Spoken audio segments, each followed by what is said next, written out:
اعوذ باللہ من الشیطان اللعین الرجیم بسم اللہ الرحمن الرحیم رب اشرح لی صدری ویسر لی امری واحلل عقدۃ من لسانی یفقہوا قولی ان اللہ وملائکتہ یصلون علی النبی یا ایہا الذین آمنوا صلوا علیہ وسلموا تسلیما۔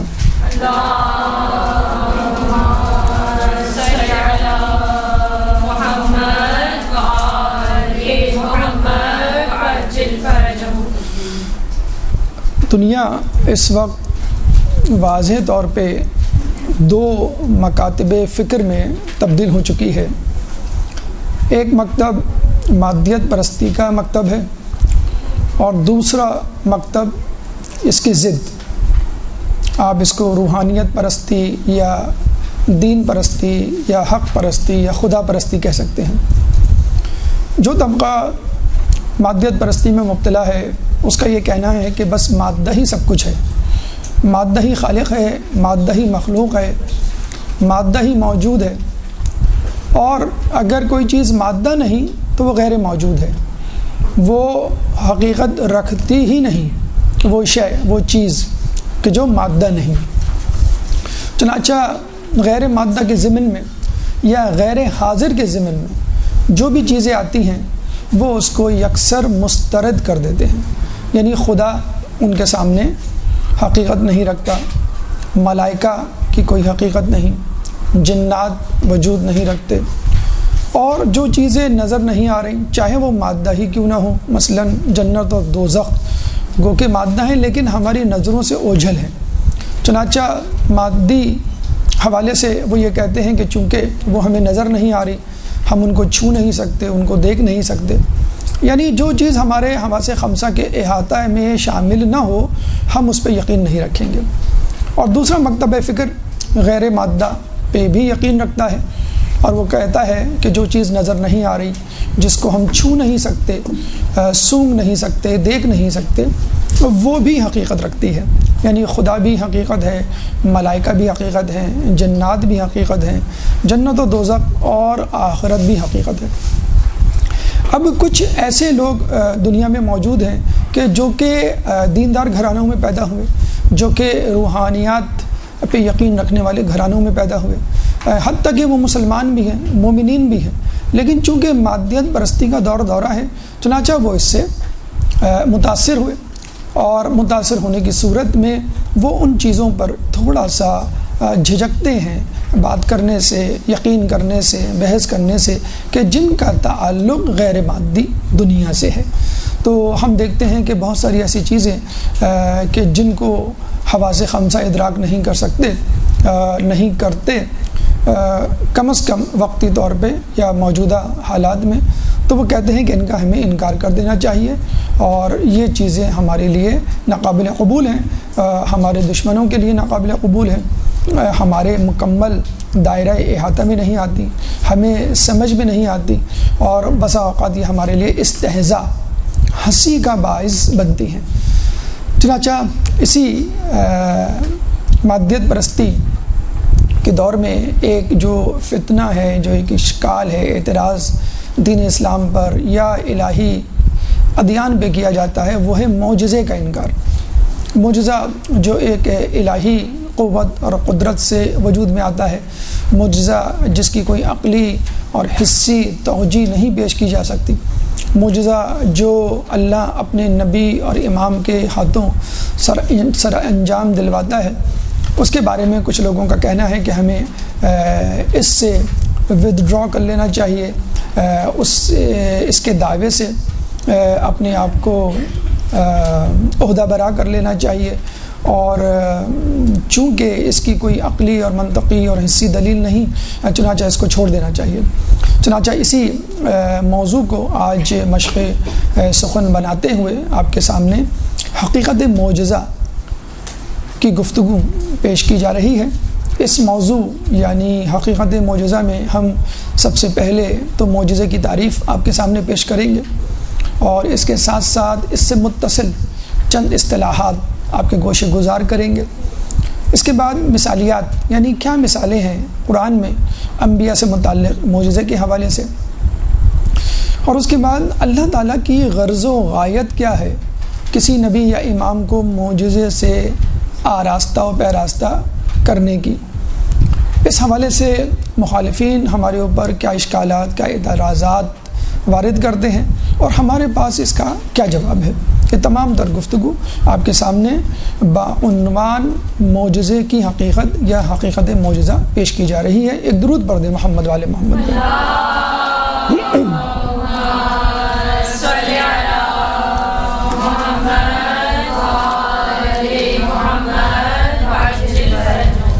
سب سے پہلے تو تعریف معجزہ،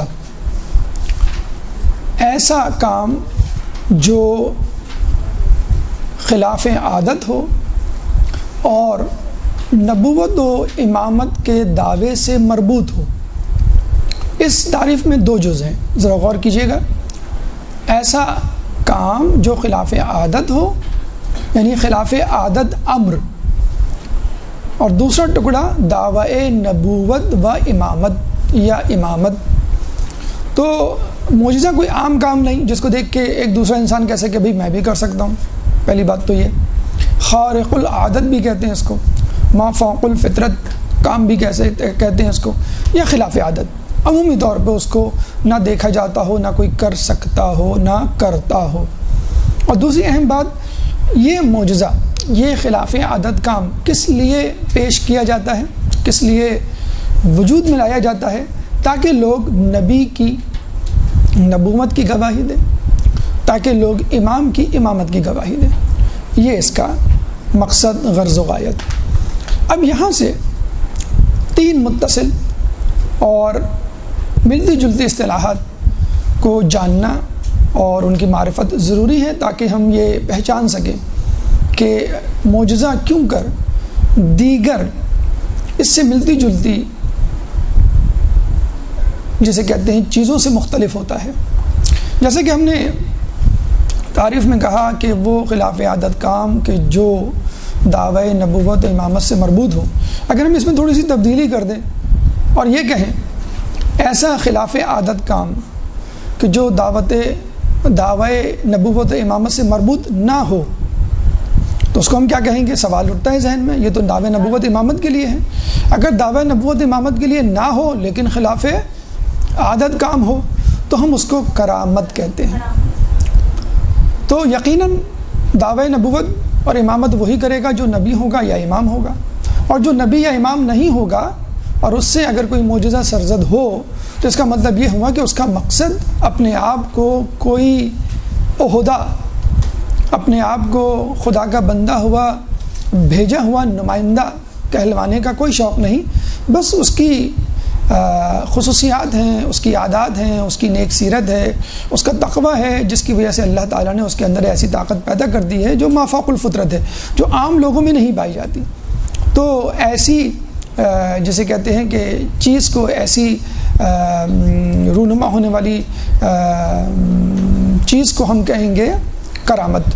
اور وہ شخص زیادہ سے زیادہ ولی اللہ یا صالحین یا مخلصین میں گردانا جا سکتا ہے۔ اس کی بہت ساری مثالیں ہیں۔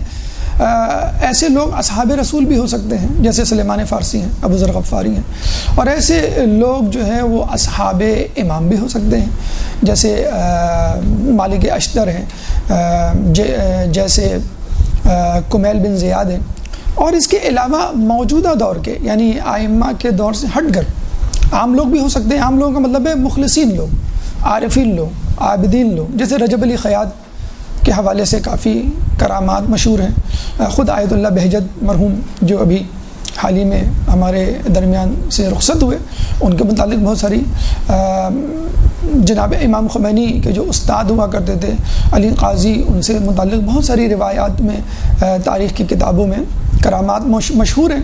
تو یہ کرامات جو ہیں وہ کسی عام آدمی جو کہ تقوی سے مزین ہو، آراستہ ہو، اس سے سرزد ہوتی ہے۔ بلکہ روایت میں یہ بھی ملتا ہے کہ ایک دفعہ ہمارے چھٹے امام، امام جعفر صادق علیہ السلام،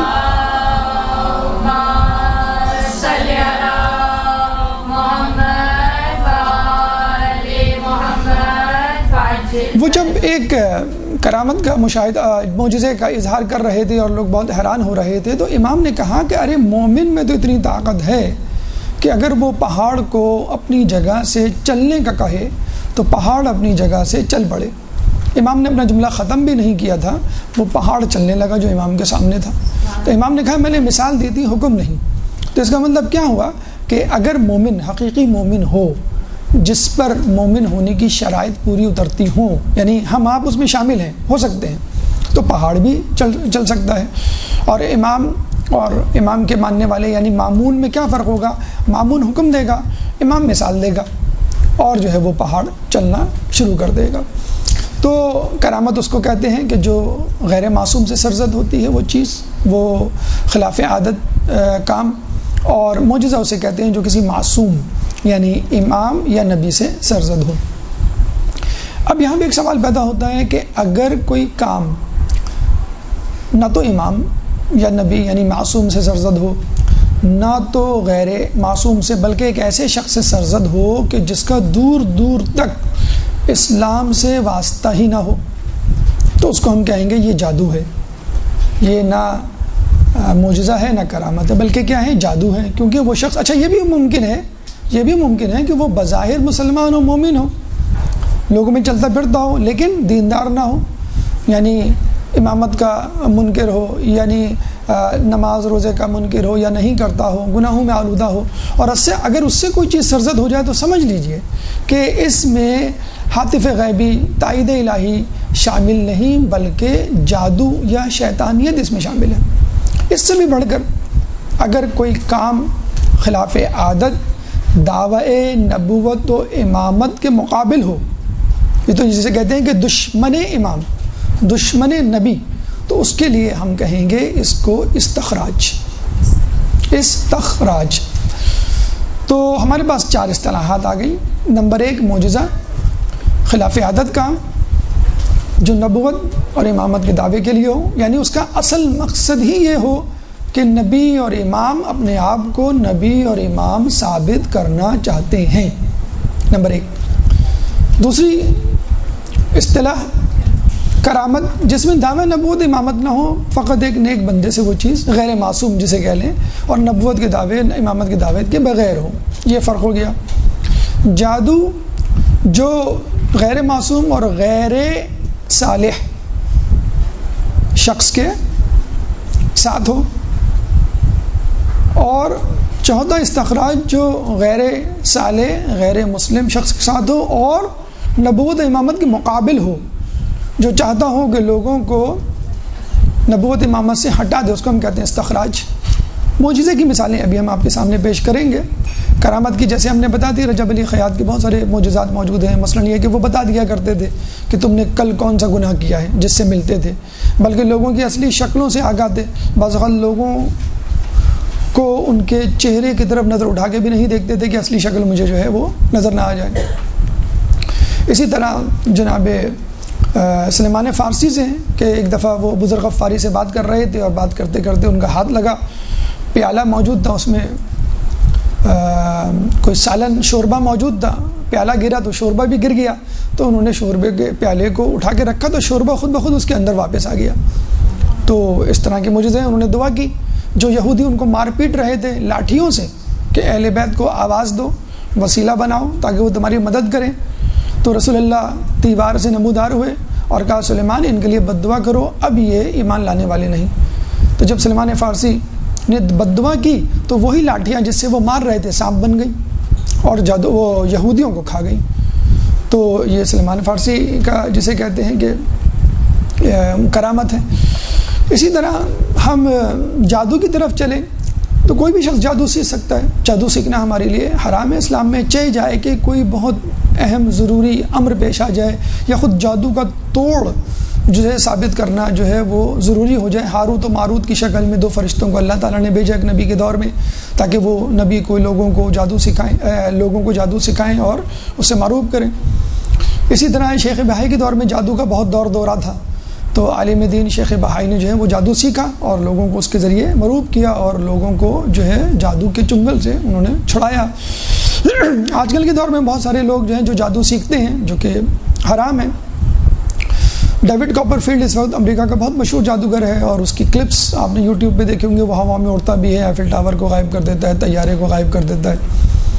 استخراج جو نبوت اور امامت کے دعوے کے مقابل پیش کیا جائے، مقابلے کے لیے سامنے آیا جائے، جیسے موسیٰ علیہ السلام کے معجزے کے رد میں ہم نے دیکھا کہ فرعون نے جادوگر جمع کیا اور انہوں نے موسیٰ علیہ السلام کے سامنے جو ہے وہ اپنا جادو پیش کیا اور رسیاں اور لاٹھیاں لے کر آئے جو سانپ بن گئے۔ اب یہاں پہ ضروری ہے کہ ہم پہچانیں کہ یہ جادو یا استخراج معجزے یا کرامت سے کس طرح مختلف ہے۔ تو 4 اصطلاحات میں جادو اور استخراج ایک بریکٹ میں ہو گیا کہ دونوں غیر صالح افراد کے سے سرزد ہوتے ہیں، بس فرق یہ ہے کہ استخراج مقابلے پر آتا ہے، جادو مقابلے پر نہیں آتا۔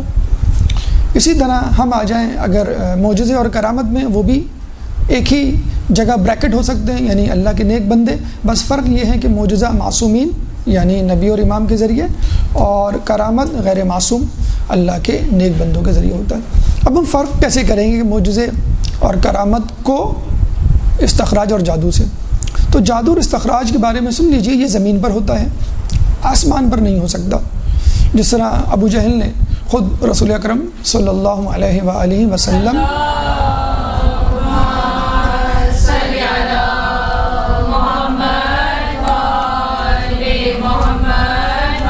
سے کہا کہ اگر تم جادوگر نہیں ہو، جیسے کہ رسول پہ الزام لگایا جاتا تھا، اگر تم جادوگر نہیں ہو تو آسمان پر جادو کر کے دکھاؤ، چاند پر جادو کر کے دکھاؤ۔ تو رسول اللہ نے انگلی سے اشارہ کیا انگشت مبارک سے، چاند 2 ٹکڑے ہو گیا۔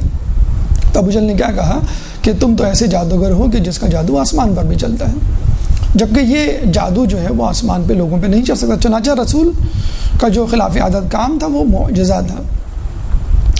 نمبر 2، جادو کے لیے ایک وقت متعین ہوتا ہے، خاص وقت اس کا مظاہرہ ہوتا ہے، جادوگر ہر وقت اپنے جادو کا مظاہرہ نہیں کر سکتا۔ نمبر 3، وہ ایک معین کام کے لیے جادو کرتا ہے، یعنی ایک کام معین کیا جاتا ہے، اس کی وہ تربیت لیتا ہے، مثلا ایفل ٹاور کو غائب کرنا، مثلا ہوا میں اڑنا، عین اسی وقت اس کو کہا جائے کہ بھئی نہیں تم مینار پاکستان یا جو ہے وہ برج الخلیفہ جو ہے وہ غائب کر دو، تو وہ نہیں کر سکتا۔ ایک جگہ ہوتی ہے معین، اس سے ہٹا کر آپ کسی اور جگہ اس کو لے جا کے کھڑا کر دیں اور کہیں تم یہاں جادو کر کے دکھاؤ، تو وہ جادو کر کے نہیں دکھائے گا۔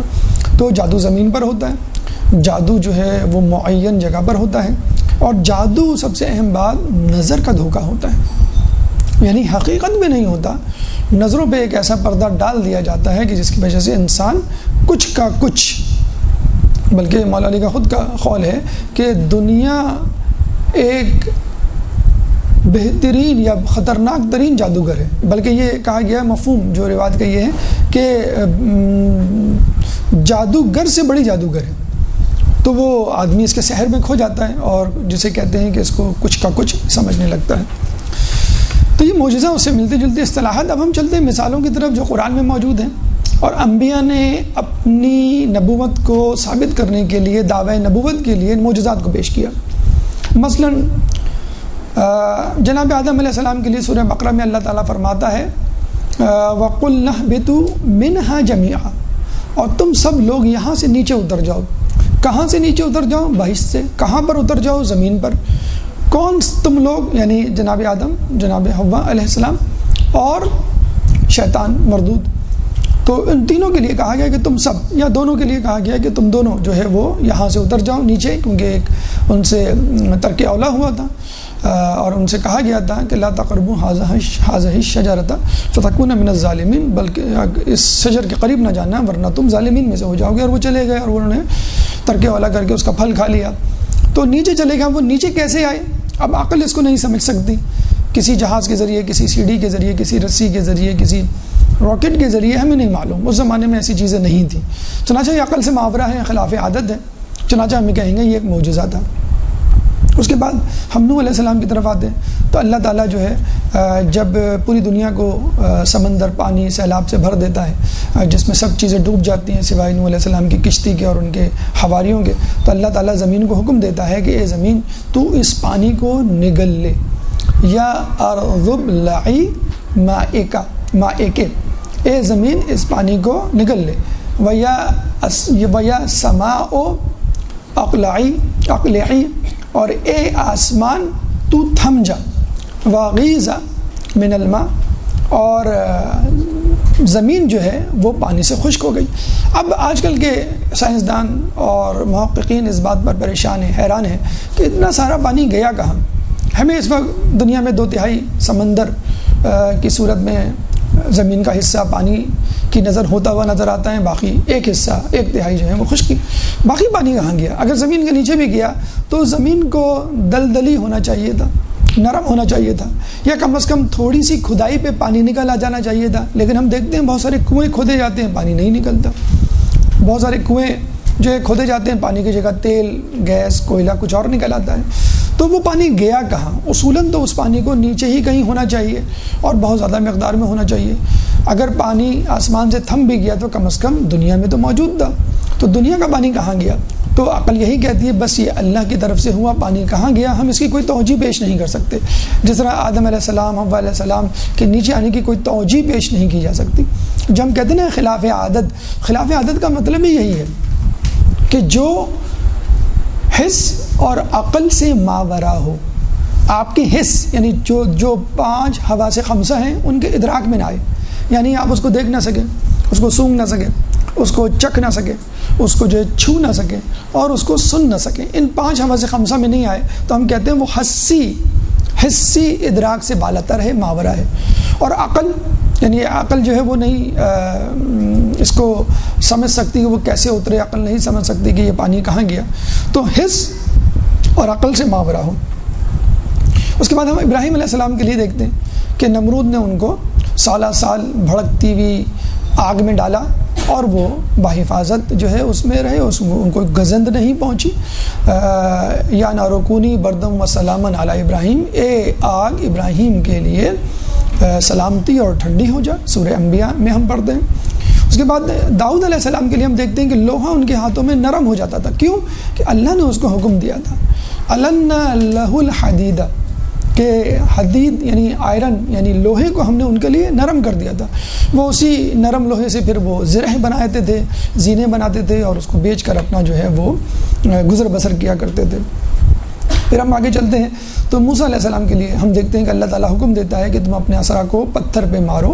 جب وہ پتھر پہ مارتے تھے تو 12 چشمے پھوٹ پڑتے تھے، جیسا کہ قرآن میں موجود۔ تو موسیٰ علیہ السلام کے لیے کہ سورہ شعراء میں اللہ تعالیٰ فرماتا ہے فَاضْرِب بِعَصَاكَ الْحَجَرَ فَانْفَجَرَتْ مِنْهُ اثْنَتَا عَشَرَ عَيْنًا، ہم نے ان کو حکم دیا کہ اپنے عصا کو پتھر پہ مارو، پس اس میں سے 12 جو ہے وہ چشمے جو ہے وہ پھوٹ پڑے۔ اس کے بعد عیسیٰ علیہ السلام کے لیے ہم دیکھتے ہیں کہ عیسیٰ علیہ السلام گہوارے میں بول پڑتے ہیں، جن کے لیے لوگوں نے اشکال ظاہر کیا تھا کیف نکلم من کان فی المہد صبیا، کہ یہ کیسے کلام کرے گا، یہ تو بچہ ہے، پنگوڑے میں، جھولے میں ہے۔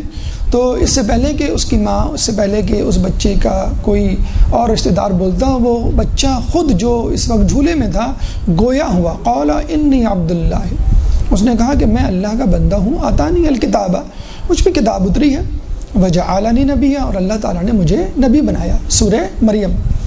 اسی طرح انہی کے رشتہ دار ایک نبی یحییٰ علیہ السلام کے لیے اللہ تعالیٰ نے کہا، بچپنے میں کہا یا یحییٰ خذ الکتاب بالقوہ، اے یحییٰ کتاب کو قوت کے ساتھ، مضبوطی اس کے ساتھ تھام لو، وآتیناہ الحکم صبیا، اور ہم نے ان کو نبوت عطا کی بچپن میں، 13 سال کی عمر میں انہوں نے نبوت کا کام شروع کر دیا تھا، سورہ مریم میں یہ بات موجود ہے۔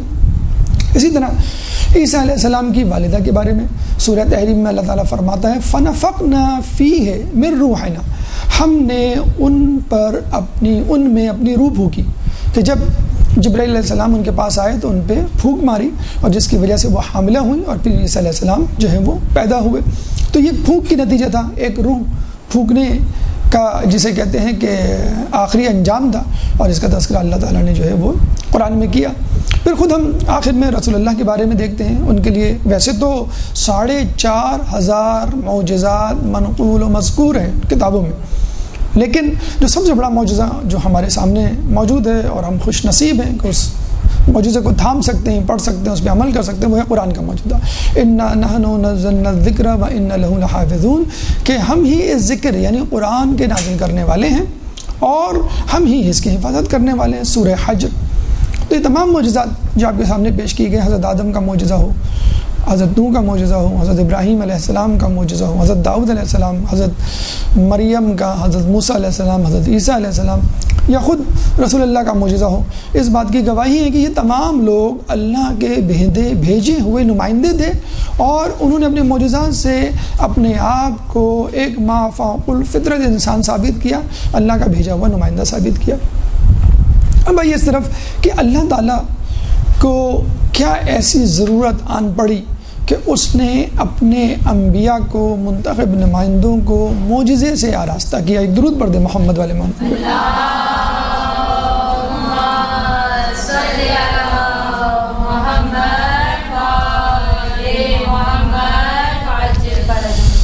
دیکھیے اس کا مقصد کیا ہے. کیا اللہ تعالیٰ معجزے کے بغیر اپنی بات نہیں پہنچا سکتا؟ کیا اللہ تعالیٰ معجزے کے بغیر اپنی بات نہیں منوا سکتا؟ اگر نبی کے پاس معجزہ نہیں ہوگا تو کیا ایسا مسئلہ درپیش ہوگا؟ کیا ایسا فتنہ ہو جائے گا؟ کیا اس کی نبوت ناقص رہ جائے گی، یا مطالب و مفاہیم یا اس کی قدر و منزلت لوگوں کے سامنے کم ہو جائے گی؟ جی ہاں، معجزے کا نبی کے ساتھ بھیجنا، امام کے ساتھ بھیجنا نہایت ضروری ہے بتلانے کے لیے. یہ من جانب الہی، اللہ کی طرف سے. تو اس ضمن میں مقصد معجزہ ہماری گفتگو کا تیسرا مرحلہ. اس میں ہم اس گفتگو کو مزید 3 مرحلوں میں تقسیم کر سکتے ہیں. ذیلی مرحلوں میں مقصد یا غرض و غایت معجزہ سمجھنے کے لیے ہمیں اقسام امت کو سمجھنا ہوگا. دیکھیں، کسی بھی نبی کی جو امت ہوتی ہے اس میں 3 قسم کے لوگ ہوتے ہیں. ایک سلیم الفطرت کہ جو بس انتظار میں ہوتے ہیں کہ کب ہمارے سامنے دعوت حق پیش کی جائے اور ہم لبیک کہیں. وہ ڈھونڈ رہے ہوتے ہیں اپنے امام کو، رہبر کو. اور اس کی مثالیں ہمیں تاریخ میں ملتی ہیں. آسیہ بنت مزاحم، حزقیل مومن آل فرعون جو فرعون کے دربار کے وزیر تھے. اسی طرح رسول کے زمانے میں ورقہ بن نوفل. یہ وہ لوگ تھے کہ جو ڈھونڈ رہے تھے، اور جیسی حق پیش کیا جا خود جناب خدیجہ الکبریٰ ام المومنین. ایک درود پڑھ دے محمد والے محمد. اللہم صلی علی محمد وعلی محمد. ان لوگوں کو کبھی بت پرستی کرتے ہوئے نہیں دیکھا گیا، ان لوگوں کو نیک کام کرتے ہوئے دیکھا گیا، اور یہ بس انتظار میں تھے، مشوش تھے، پریشان تھے کہ کب حق کا نمائندہ آیا، ہم اس کی آواز پہ لبیک کہیں. ایک 10 قسم کے لوگ ہوتے ہیں جو سلیم الفطرت ہوتے ہیں، جیسے ہارون خود. وہ تو خیر بعد میں پھر ان کو نبی کا درجہ ملا اور خلیفہ بنے وہ ہارون علیہ السلام، موسیٰ علیہ السلام کے، لیکن اتفاق سے ان کی زندگی میں ان کا انتقال ہو گیا تو وہ اپنی نبوت کا اظہار نہیں کر سکے. بہرحال وہ آپ کے خلیفہ تھے. تو کچھ لوگ تو سلیم الفطرت ہوتے ہیں جن کے سامنے معجزے کی پیش کرنے کی ضرورت ہی پیش نہیں آتی اور وہ ایمان لے آتے ہیں. کچھ لوگ جن کے سامنے معجزہ پیش کیا جاتا ہے لیکن اس کے باوجود وہ ایمان نہیں لاتے. یہ 2 ایکسٹریمٹیز ہیں امت میں موجود لوگوں کی. ایک سلیم الفطرت جو فوراً لبیک کہتے ہیں بغیر کسی معجزے کے، بس اشارے کی دیر ہوتی ہے. اور ایک چاہے ان کے سامنے آپ چاند کو 2 ٹکڑے کر کے دکھا دیں، وہ ابو جہل کی طرح یہی کہتے ہوئے نظر آتے ہیں کہ محمد تم تو اتنے بڑے جادوگر ہو کہ تمہارا جادو آسمان پہ بھی چل گیا. وہ فرعون کی طرح ہوتے ہیں کہ جب موسیٰ علیہ السلام نے اپنے معجزات کا اظہار کیا تو فرعون نے کیا کہا تھا، اور اس کے حواریوں نے ان ھذا لساحر علیم. ارے یہ تو بہت ہی جان پہچان والا یا جاننے والا علیم قسم کا ساحر ہے، بہت ہی اسمارٹ جادوگر ہے، یہ تو بہت طاقتور جادوگر ہے، اور اس کے لیے ہمیں جو ہے مزید جادوگر جمع کرنے چاہیے اس کا مقابلہ کرنے کے لیے. جبکہ ایک تیسرا گروہ تھا وہاں موجود کہ جس کے بارے میں کہا جاتا ہے کہ وہ نہ سلیم الفطرت ہوتا ہے نہ ہی ضدی شقی ہوتا ہے، بلکہ ان دونوں کے درمیان ہوتا ہے کہ اگر ان کو معجزہ دکھایا جائے تو وہ اس طرف آ جائیں گے. لیکن بہرحال اس میں جو سب سے بڑا معتبر گروہ ہے وہ گروہ ہے جو معجزے کے بغیر ایمان لے آئے. جیسے ہم نے کہا آسیہ بنت مزاحم ہے، ورقہ بن نوفل ہیں، اور حزقیل مومن آل فرعون ہے.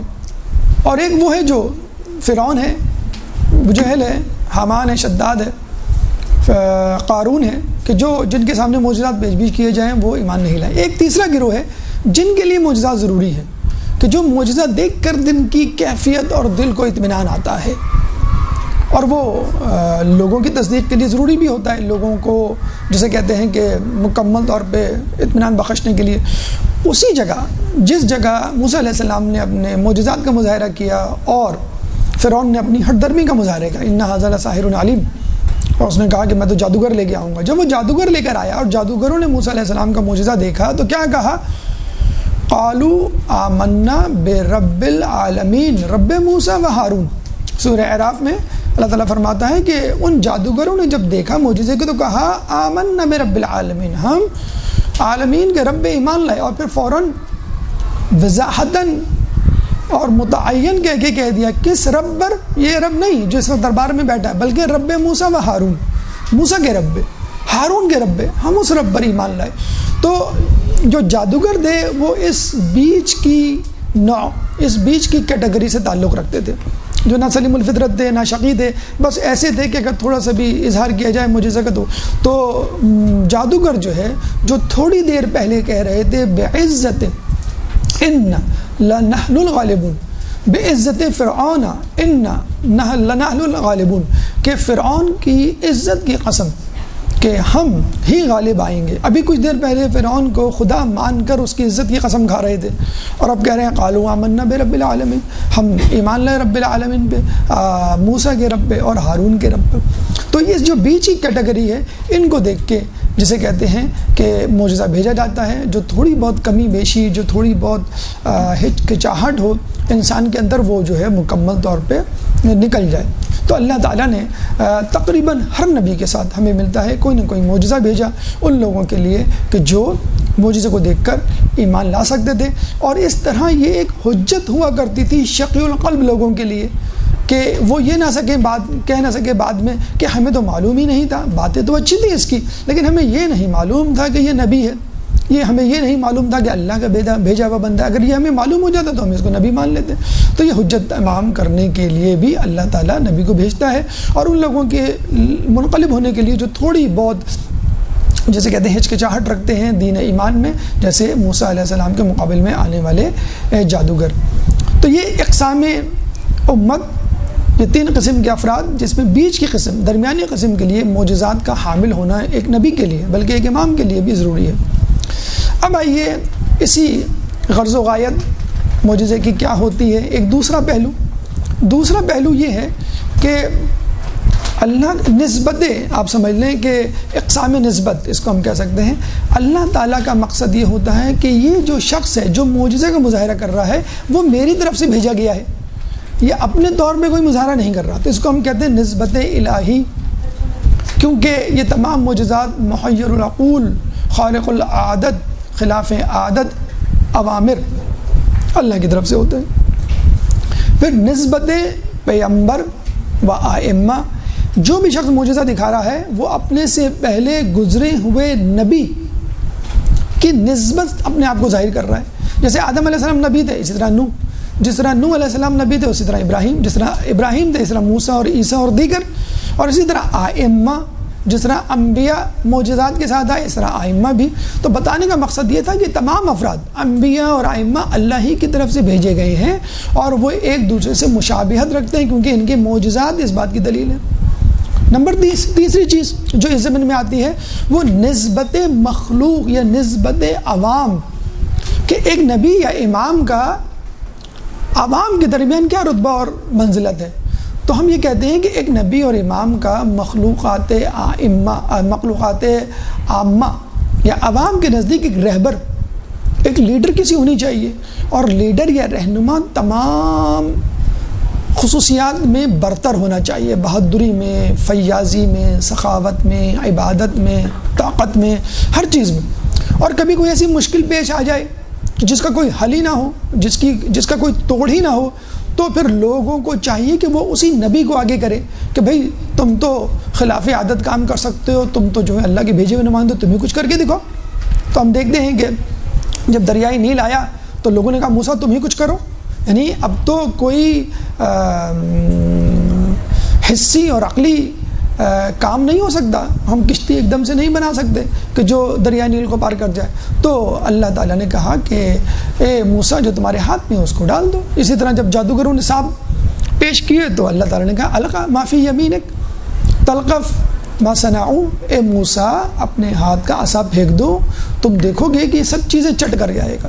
تو مافاق الفطرت ہونا چاہیے. اگر کوئی ناگہانی آفت آ جائے تو نبی اس ناگہانی آفت کو روکنے کی صلاحیت رکھتا ہو، یا اپنے سے کئی گنا طاقتور شخص کے مقابل اگر سامنا پڑ جائے تو وہ معجزات کے ذریعے. تو ہم دیکھتے ہیں کہ جیسے جنگ بدر میں فرشتوں کے ذریعے مدد لی گئی اور رسول اللہ نے جو ہے وہ فتح حاصل کی. اس طرح بہت سارے واقعات کہ جس میں انبیاء نے، ائمہ نے مخلوقات پر جو ہے وہ تصرف کیا. تو اللہ تعالیٰ یہ ثابت کرنا چاہتا ہے کہ نبی اور امام عام عوام کی بنسبت زیادہ طاقتور ہیں اور معجزات کے حامل ہیں، تاکہ وہ ان کو اپنا لیڈر رہنما تسلیم کرے. پھر آخر چیز کہ نبی جب لوگوں پہ تصرف کر سکتا ہے تو عام چیزوں پہ تصرف کیوں نہیں کر سکتا؟ تو ہم اس کو کہیں گے نسبت دیگر مخلوقات. یعنی نبی کا تصرف انسان پر تو ہوتا ہے اور اس سے افضل اور اعلیٰ ہوتا ہے، یعنی انسان پر اتنا تصرف، اتنا افضلیت کا حامل ہوتا ہے کہ وہ اس پہ تصرف کر سکتا ہے. امام یا نبی جب چاہے آپ کو اندھا بنا دے، نبی یا امام جب چاہے آپ کو مار دے، جب چاہے آپ کو زندہ کر دے باذن اللہ. اسی طرح تو کیا نبی کا تصرف یا نبی کا غلبہ حیوانات پر، نباتات پر، جمادات پہ نہیں ہو سکتا؟ بے طریق اولا ہو سکتا ہے کہ جب انسان اس کے تصرف میں، اس کی حاکمیت میں ہے تو جانور اور حیوانات اور نباتات بھی ہوں گے. تو ہم دیکھتے ہیں ابراہیم علیہ السلام کے لیے 4 پرندوں کو اللہ نے تصرف میں دے دیا. ابراہیم نے ان کو مارا، علیہ السلام نے ان کو مارا بھی اور زندہ بھی کر دیا باذن اللہ. ہم دیکھتے ہیں کہ نباتات، مریم علیہ السلام نے کھجور کے تنے کو ہلایا اور بنجر درخت کھجوروں سے لدا ہوا ہو گیا. یہ نباتات پہ تصرف. اسی طرح جمادات پہ تصرف کہ دریا کے 2 حصے ہو گئے، اتنا بڑا دریا، لیکن موسیٰ علیہ السلام کا اس پہ تصرف. تو یہ تصرف کائنات، جمادات، حیوانات، نباتات اور انسان، یہ دلیل ہے کہ ایک نبی کو ہی حاکم ہونا چاہیے.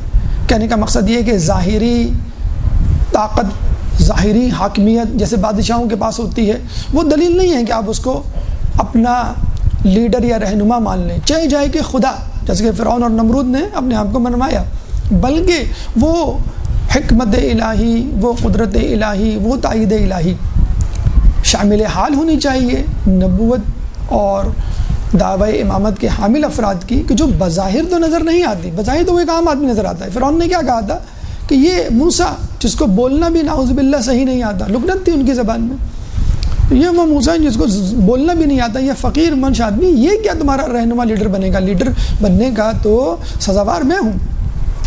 تو ہمارے نزدیک ظاہری شکل و صورت، ظاہری طاقت، ظاہری دولت اس بات کی دلیل نہیں، بلکہ تائید الہی اس بات کی دلیل ہے کہ ہم کسی کو اپنا رہنما مانیں، اور وہ نبی اور ائمہ کا خاصہ ہوتی ہے. تو یہ وہ 4 نسبتیں ہیں کہ جس کے ذریعے ہم یہ کہہ سکتے ہیں نبی اور امام خدا کی طرف سے ہوتا ہے. انسان پر تصرف رکھتا ہے، افضلیت رکھتا ہے، دیگر مخلوقات پر بھی جسے کہتے ہیں کہ تصرف رکھتا ہے اور ان پر جو ہے وہ حاکمیت رکھتا ہے، اور اپنے جیسے دیگر لوگوں کی طرح، دیگر ائمہ اور انبیاء کی طرح خدا کی طرف سے بھیجا ہوا ایک منتخب نمائندہ ہوتا ہے. تو یہ 2 پہلو ہو گئے آپ کے. کس کے؟ غرض و غایت کے، کہ اللہ تعالیٰ نبی اور امام کو کیوں بھیجتا ہے. پہلا جو ہے وہ پہلو کیا تھا کہ امت کی اقسام، 3 قسم کے لوگ ہوتے ہیں، جس میں درمیانی قسم کے لوگوں کے لیے ضرورت ہوتی ہے معجزات بھیجنے کی. اور دوسرا جو پہلو تھا وہ 4 نسبتیں تھیں، نسبت الہی، نسبت انبیاء یا ائمہ، نسبت عوام اور نسبت دیگر مخلوقات. تیسرا پہلو غرض و غایت کے حوالے سے یاد رہے کہ ظاہر سی بات ہے جس طرح امر و نہیں ہوتے ہیں کہ اگر کوئی چیز دکھائی جاتی ہے، کی جاتی ہے، تو اس کا کوئی مقصد ہوتا ہے، بعض اوقات اس کا مس یوز بھی ہوتا ہے.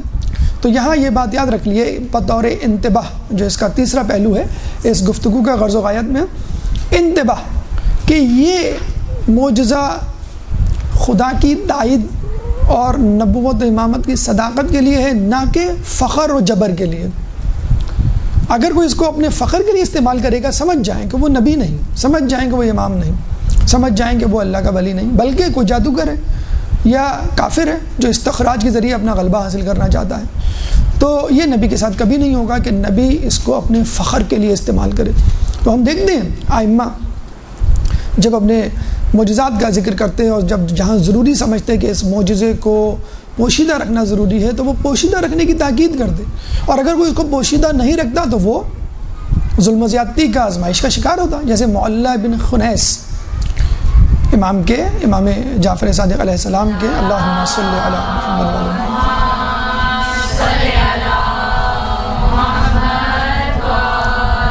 محمد۔ صحابی تھے، وہ ایک دفعہ امام کے سامنے غمگین اداس بیٹھے ہوئے تھے۔ امام نے کہا کیوں غمگین اداس ہو؟ کہ مجھے بیوی بچے یاد آ رہے ہیں۔ ان کے بیوی بچے کوفے میں تھے، تو امام نے کہا کہ میں تمہیں تمہارے بیوی بچوں کے درمیان لے چلوں؟ کہیں گے ہاں امام۔ تو امام نے جو ہے وہ اشارہ کیا یا ہاتھ پھیرا ان کی آنکھوں کے سامنے، تو دیکھا انہوں نے کہ وہ اپنے بیوی بچوں کے سامنے ہیں کوفے میں، اور کوفے اور ان کا مدینے کا سفر اس زمانے میں مہینوں لگ جاتے تھے۔ تو امام نے ان سے کہا کہ اے مولا تم کہاں ہو؟ انہوں نے کہا میں کوفے میں ہوں، اپنے بیوی بچوں کے درمیان ہوں۔ تھوڑی دیر بعد امام نے ہاتھ پھیرا تو وہ دوبارہ مدینے میں، کہیں گے آپ کہاں ہو؟ کہیں گے اب میں مدینے میں ہوں۔ اور وہ بڑے خوش ہوئے، خوشی سے جھومتے ہوئے جانے لگے، اور امام نے ان کو تاکید کی دیکھو مولا یہ بات کسی کو بتانا نہیں ورنہ تمہارے لیے مشکلات کھڑی ہو جائیں گی۔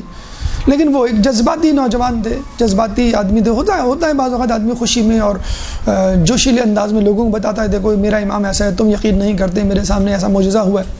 اور جو بات جو ہے مدینے کے گورنر داؤد رقی کے پاس پہنچ گئی، اور امام کا یہ کہنا تھا کہ معلّہ اس وقت تک جنت میں ہمارا ہمسایہ نہیں بن سکتا یا ہمارے ساتھ نہیں رہ سکتا جب تک داؤد رقی کی آزمائش سے نہ گزرے۔ جب داؤد رقی کو پتہ چلا تو اس نے بلایا، کہیں گے کون ہیں؟ کہیں گے یہ ہیں۔ کہیں گے اچھا تم تمام شیعوں کے نام بتاؤ جو ان کو مانتے ہیں۔ ان کا میں تو نہیں بتاؤں گا۔ کہیں گے تمہیں بتانا پڑے گا ورنہ میں قتل کر دوں گا۔ کہیں گے اگر وہ تمام لوگ میرے پاؤں کے نیچے بھی ہوں، یعنی مجھے یقین ہو کہ یہ یہاں پر موجود ہیں، تو بھی نہیں بتاؤں گا۔ تو کہتے ہیں کہ معلّہ بن خنیس کو بے دردی سے شہید کر دیا گیا، اور وہ امام کے وزیر خزانہ مطلب اس نے مالیاتی امور کے انچارج تھے۔ تو آپ کو معلوم ہے مالیاتی امور کے انچارج کو آدمی اسی کو منتخب کرتا ہے جو سب سے زیادہ ٹرسٹ والا ہو، لیکن بہرحال ایک جذباتی نوجوان تھے، وہ تقیہ نہیں۔ اچھا اس میں بھی دو قسم کے لوگ ہوتے ہیں، اگر امام نے ایک چیز کو منع کیا اور وہ کر گزرے تو اس کا مطلب یہ نہیں کہ وہ نافرمان جہنم میں جائے گا، اور ایک وہ شخص ہوتا ہے کہ جو کر گزرتا ہے اور اس کا مقصد امام کو نقصان پہنچانا ہوتا ہے۔ اگر مقصد امام کو نقصان پہنچانا ہو تو وہ دنیا میں بھی سزا بھگ دے گا اور آخرت میں بھی، لیکن اس کا مقصد یہ ہو کہ امام کی حقانیت کو ثابت کرنا، لیکن ایک نادانی کی وجہ سے تو وہ دنیا میں تو بھگت لے گا اس کی سزا لیکن آخرت میں نہیں۔ تو پھر وہی ہوا کہ داؤد رقی نے معلّہ بن خنیس کو بے دردی سے شہید کر دیا، اور امام اتنے زیادہ متاثر ہوئے، یعنی وہ صحابی معلّہ بن خنیس امام کے اتنے زیادہ قریب تھے کہ امام نے جب یہ سنا تو داؤد رقی کے پاس گئے اور اسے کہا کہ تو نے اس کو کیوں قتل کیا؟ تو اس نے کہا یہ تو جلاد نے قتل کیا ہے۔ تو امام نے جو ہے وہ پھر بد دعا دی، اور کہتے ہیں کہ اسی وقت جو ہے وہ اس جلاد کا جو ہے وہ انتقال ہو گیا، وہ فنا فی اللہ ہو گیا۔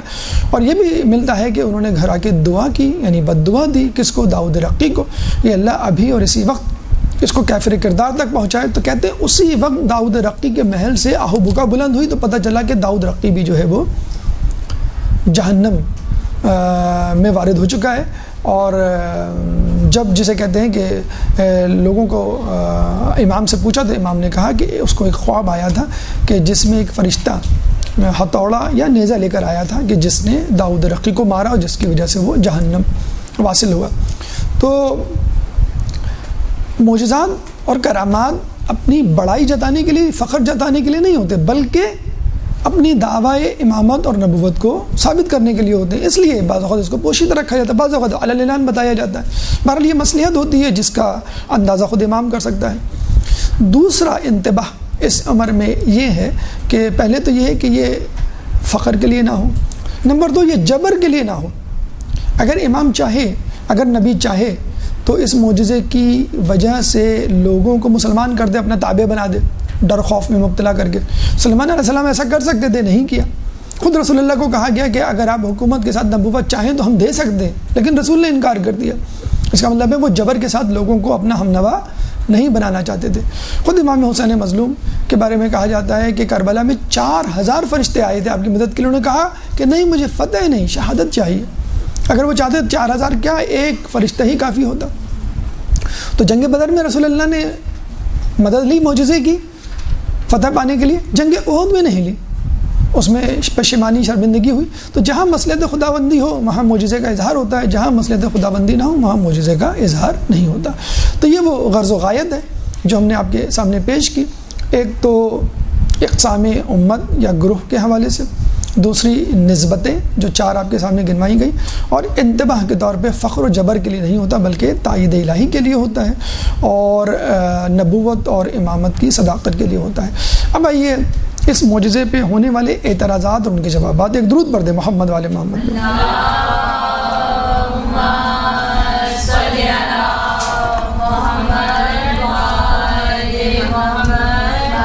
آج کل کے دور میں، سائنسی دور میں، ٹیکنیکل دور میں، مشینوں کا دور دورہ ہے، حسی تجربات کا دور دورہ ہے، تو لوگ کہتے ہیں کہ بھئی آج کل کا دور بہت آگے جا چکا ہے، 1400 سال گزر چکے ہیں، آپ ابھی تک معجزات میں پڑے ہوئے ہیں، اور ابھی تک جو ہے کشف و کرامات میں جو ہے وہ اپنے آپ کو جامد کیا ہوا ہے، جمود کا شکار ہیں، آپ جو ہے ٹینک بنائیں، میزائل بنائیں، آپ جو ہے ایٹم بم بنائیں۔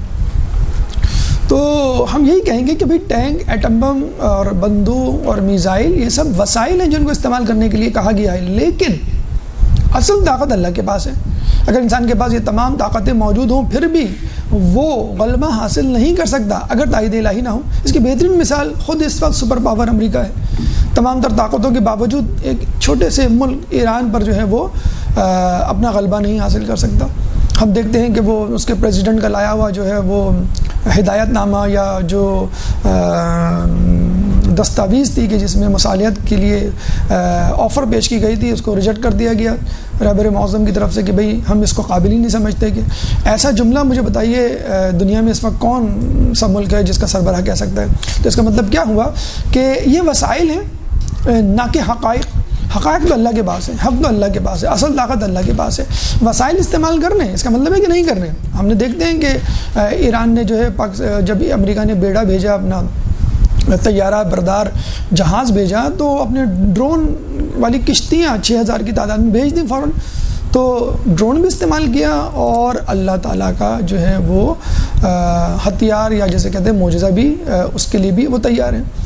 تو اگر کوئی یہ کہے کہ بھئی اس کی کوئی سائنٹیفک دلیل نہیں، کوئی حسی پروف نہیں، تو ان کے لیے بس یہی عرض ہے کہ اب تو خود سائنس کہہ رہی ہے کہ اگر ہمارے پاس کسی چیز کے وجود کا حسی ثبوت نہ ہو تو اس کا مطلب یہ نہیں کہ وہ موجود نہیں۔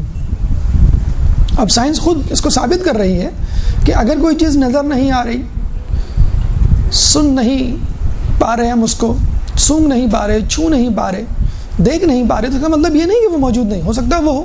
اور اس کا سب سے بڑا ثبوت اس سے پہلے بھی غالباً ہم کسی درس میں کر چکے ہیں، ڈارک میٹر یا انویزیبل میٹر کے بارے میں کہا جاتا ہے کہ وہ مادہ ہے جو ہمارے آس پاس موجود ہے، گریویٹیشنل فورس تجاذبی قوت اثر انداز کرتا ہے، اور اتنی کہ عمومی تجاذبی قوت سے وہ 96% زیادہ ہوتی ہے، 4% وہ تجاذبی قوت ہوتی ہے جو ہمیں نظر آتی ہے، مثلا یہ در و دیوار، یہ فرش، یہ چھت، اور 96% وہ قوت، وہ مادہ ہے کہ جو تجاذبی قوت ڈال رہا ہوتا ہے۔ تو سائنسدانوں نے کہا کہ there must be a matter which is invisible to our eyes, ایک ایسا میٹر ہے جو موجود ہے لیکن ہمیں نظر نہیں آ رہا، وہی تجاذبی قوت ڈال رہا ہے۔ اور اس سے پہلے بھی ایسی مثالیں ہیں، انفرا ریڈ ریز، سورج کی ایک وہ کرنیں جو ہمیں نظر آتی ہیں، ایک انفرا ریڈ ریز ہے جو ہمیں نظر نہیں آتی۔ تو بہت ساری شعاعیں، بہت ساری چیزیں جو ہمیں نظر نہیں آتی لیکن اثر انداز ہوتی ہیں، اثر پذیر ہیں۔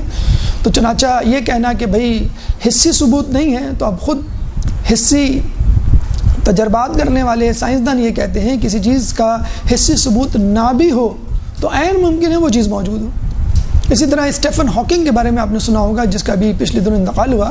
اس نے کیا کہا تھا مرنے سے پہلے تو وہ انکاری تھا، ہی واز این ایتھیسٹ، وہ دہریہ تھا، ایک ملحد تھا، لیکن جاتے جاتے وہ کیا کہہ کے گیا؟ اس نے کہا کہ ہو سکتا ہے ہم جیسی دنیا، ہم جیسی کائنات کی طرح اور کائناتیں موجود ہوں، اور وہاں بھی موجود مخلوق ہم سے زیادہ انٹیلیجنٹ ذہین ہو، اور وہاں پہ موجود طبعی، کیمیاوی یا دیگر قوانین ہماری دنیا، ہماری کائنات کے قوانین سے یکسر مختلف ہوں۔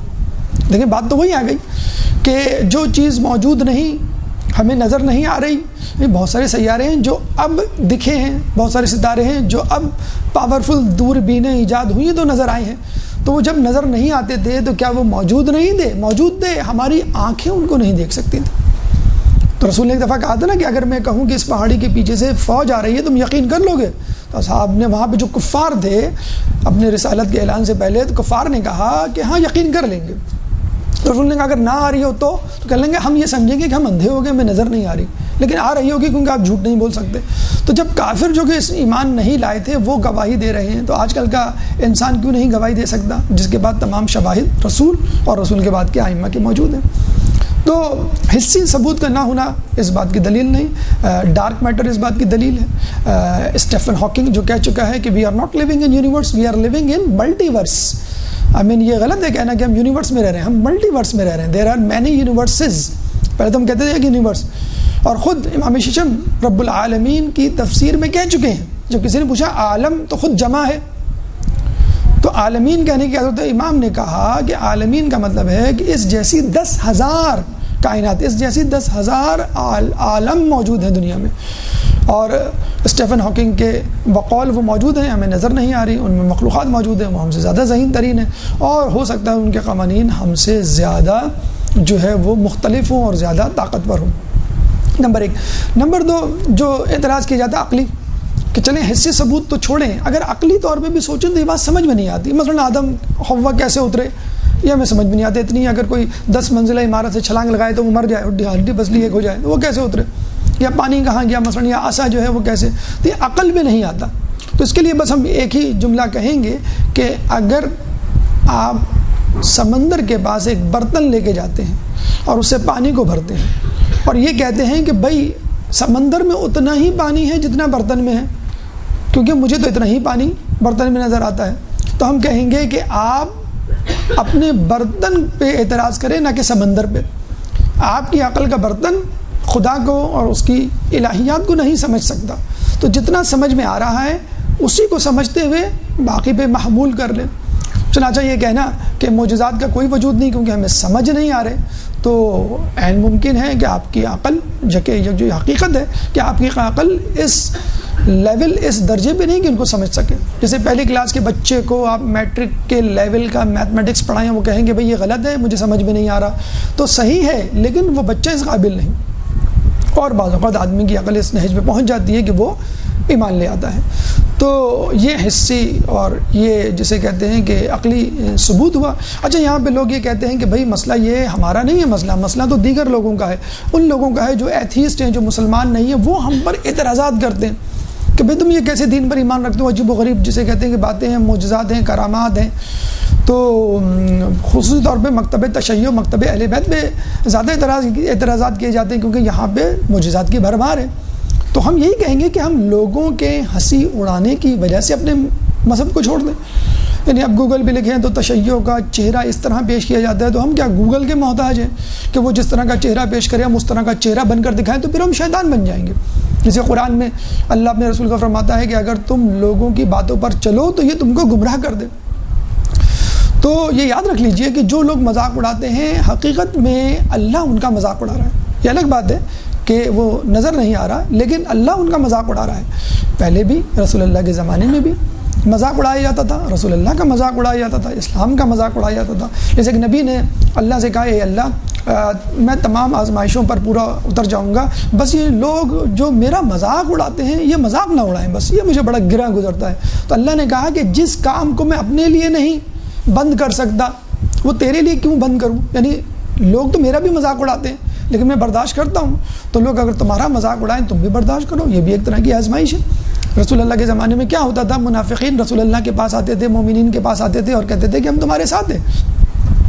وَإِذَا لَقُوا الَّذِينَ آمَنُوا، جب وہ ایمان لانے والوں کے پاس جاتے قَالُوا آمَنَّا، وہ کہتے تھے کہ ہم آپ پر ایمان لیں. وَإِذَا خَلَوْا إِلَىٰ شَيَاطِينِهِمْ، اور جب اپنے شیاطین اپنے دوستوں کے ساتھ ملتے تھے خلوت میں تو کیا کہتے تھے؟ قَالُوا إِنَّ مَعَكُمْ إِنَّمَا نَحْنُ مُسْتَهْزِئُونَ، ارے ہم تو تمہارے ساتھ ہیں، ان کے ساتھ تو مذاق کر رہے ہیں. اللہ یستہزئ، اللہ ان کے ساتھ مذاق کر رہا ہے. بہم ویمدہم فی طغیانہم یعمہون، اور اللہ نے ان کو ڈھیل دے رکھی ہے لیکن ان کو نظر نہیں آ رہا.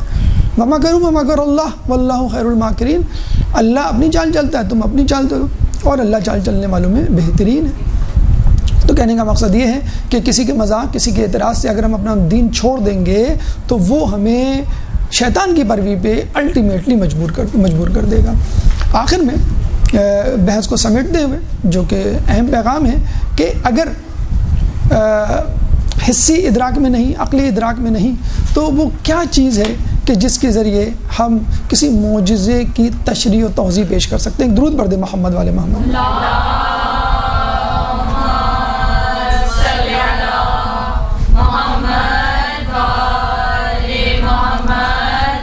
لیکن اللہ تعالیٰ سورہ رعد میں فرماتا ہے کہ وَمَا كَانَ لِرَسُولٍ أَن يَأْتِيَ بِآيَةٍ إِلَّا بِإِذْنِ اللَّهِ، بے شک جو کچھ رسول کے پاس آتا ہے اللہ کی نشانیوں میں سے کوئی نشانی، تو وہ کچھ نہیں ہوتی سوائے اذن الہی کے.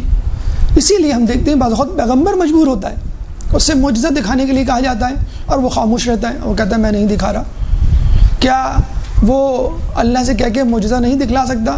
کہنے کا مقصد یہ ہے کہ اس کے پاس جو طاقت ہے وہ اس کی اپنی طاقت نہیں ہے، وہ اللہ کی دی ہوئی طاقت ہے. وہ بے اذن اللہ معجزہ دکھاتا ہے جہاں دکھانا مقصود ہو، جہاں حکمت ہو، جہاں کوئی فائدہ ہو رہا ہو. لیکن جہاں فقط فقر و مباحات کا مسئلہ درپیش آ جائے، جہاں فقط مقابلہ بازی، بحث بازی، جہاں فقط یقین ہو کہ اب یہ ایمان لانے والے نہیں، ایک حد تک تو حجت پوری کر دی، اب مزید دکھلانے کو کوئی فائدہ نہیں. عیسیٰ علیہ السلام کے بارے میں کہا کہ آپ کسی پہاڑ پر چڑھ کر چھلانگ لگائیں اور اللہ آپ کو بچا لے گا تو ہم مان لیں گے کہ اللہ آپ کے ساتھ ہے. تو عیسیٰ علیہ السلام نے انکار کر دیا کہ میرے کیا باقی معجزات کافی نہیں. اسی طرح جو ہے وہ رسول کے لیے کہا گیا کہ آپ ایک ایسی سیڑھی بنائیں جو آسمان تک جائے اور ہم اس پہ چڑھ کر اللہ کو دیکھیں.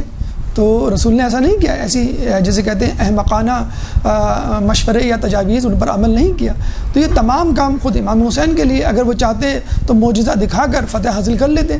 لیکن اسلام کا فائدہ اور مصلحت خداوندی یہ تھی کہ اس وقت معجزے کا اظہار نہ کیا جائے. تو معجزے کا اظہار فقط اللہ کی طرف سے ہوتا ہے، دعوی نبوت و امامت کے لیے ہوتا ہے، اور یہ بدلانا مقصود ہوتا ہے کہ جو حامل معجزہ ہے وہ تمہارا رہنما بننے کا قابل ہے. اس کے ساتھ ہی یہ گفتگو اپنی اختتام کو پہنچی. انشاءاللہ اگلے نشست میں ہم امام ششم کے معجزات کے حوالے سے آپ کے سامنے گفتگو کریں گے. اللہ تعالیٰ سے دعا ہے کہ جو کچھ پڑھا سنا اس پہ عمل کرنے کی توفیق عطا فرما، اہل بیت کی تعلیمات پر عمل کرنے کی توفیق عطا فرما، جو پریشان حال ہیں ان کی پریشانیوں کو دور فرما، جو بیمار ہیں ان کو شفاء کلی عطا فرما، امام کے ظہور میں تعجیل فرما، ہمیں ان کے انصار و اعوان میں شامل فرما. ربنا تقبل منا انك انت السميع العليم وتب علينا انك انت التواب الرحيم برحمتك يا ارحم الراحمين وصلى الله على محمد وآله الطاهرين.